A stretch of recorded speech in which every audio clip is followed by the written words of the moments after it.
আসসালামু আলাইকুম। আমি আজকে খুবই লোভনীয় একটা খাবার নিয়ে আপনাদের সামনে চলে এসেছি।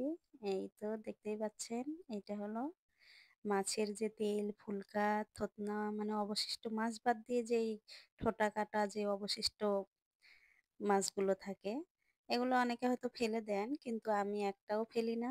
আমি মাছের থেকে বোধহয় এগুলোকে একটু বেশি পছন্দ করি, তাই এগুলোকে খুবই যত্ন করে রেখে দিয়ে দিই।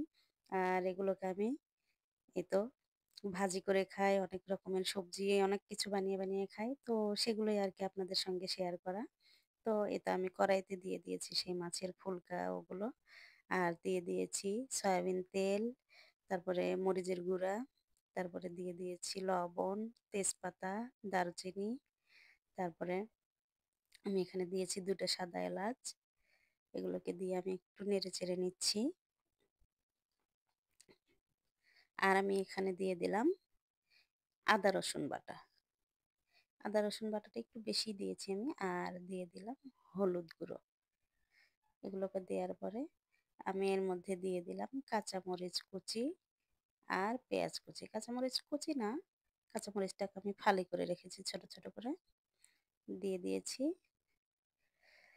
এই যে একদম এই মাছের যে টুকরাটা, এটা মানে একদমই গরুর যে নেহারির একদম নলি থাকে, সেই নলির যেই মাংসটা হয় আরকি, একদম সেটার মতো হয়ে যায়।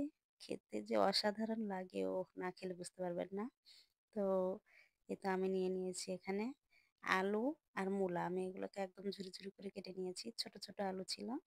এগুলোকে আমি একদমই ঝুরি, ঝুরি করে কেটে নিয়েছি। তো সেগুলোকে আমি এর মধ্যে দিয়ে দিলাম ঢেলে। দিয়ে আমি এগুলোকে নেড়েচেড়ে একটু মিশিয়ে নিচ্ছি। তো দেখতে পাচ্ছেন আমি এগুলোকে বারবার মানে ঢেকে দেব, আবার নেড়ে দেব, আবার ঢেকে দেব, আবার নেড়ে দেব। এই একই প্রসেসে আমি এটাকে বেশ খানিকটা সময় ধরে ভেজে নেব। আপনি যদি বিশ্বাস করেন, এইটা যদি আপনি মানে যেগুলো খায় না, মানে যারা এগুলো খায় না আরকি, এভাবে যদি একদিন কাউকে রান্না করে খাওয়ান, সে মানে বুঝতেই পারবে না যে আপনি তাকে কি খাইয়েছেন। আপনাকে কখনো পরে দেখা হলে জিজ্ঞেস করবে যে, "আচ্ছা, ওইটা কি বানিয়ে যেন খাইয়েছিলেন? অনেকটাই মজা ছিল। মনে আছে এখনো।" মানে মনে রাখার মতো একটা রেসিপি এটা।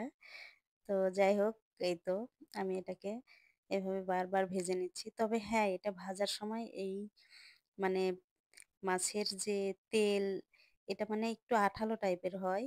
যে এই যে মানে নেহারির যে একটা আঠালো টাইপের রস আছে ঠিক সেরকম।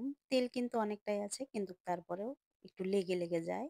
তো এটাকে একটু বেশ ভালোভাবে এরকম নেড়ে, নেড়ে ভাজতে হয়।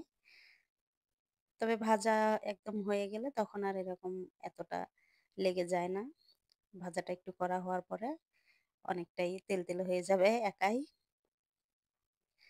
তো এই তো আমি এটাকে একটু নেড়ে চেড়ে ভেজে নিচ্ছি। একটু লেগে যায়, শুধু লেগে যায় নিচে। একটু আঠালো ভাবটা একটু বেশি এজন্য। তো এইভাবে একই প্রসেসে আমি এটাকে অনেকক্ষণ ধরে ঢেকে দিয়েছি, আবারও তুলে নিয়েছি। এভাবে ভেজে, ভেজে আমি এই তো ভাজাটাকে নামিয়ে নিয়েছি। তো দেখতেই পাচ্ছেন এতটা লোভনীয় আর এতটা সুন্দর হয়েছে, এটা মানে গরম ভাতের সাথে খেলে বললাম তো একদম মুখে লেগে থাকার মতো একটা স্বাদ। বিশ্বাস করবেন না, যারা পছন্দ করেন এটা, তারাই শুধু খেতে পারবেন। যারা পছন্দ করেন না, তারাও খেতে পারবেন। তো খেয়ে অবশ্যই জানাবেন, বানিয়ে খেয়ে দেখবেন একদিন। আর ভালো লাগলে অবশ্যই চ্যানেলটাকে সাবস্ক্রাইব করে দেবেন। লাইক, কমেন্ট, শেয়ার দিয়ে পাশেই থাকবেন। তো ভালো থাকবেন সবাই। আল্লাহ হাফেজ।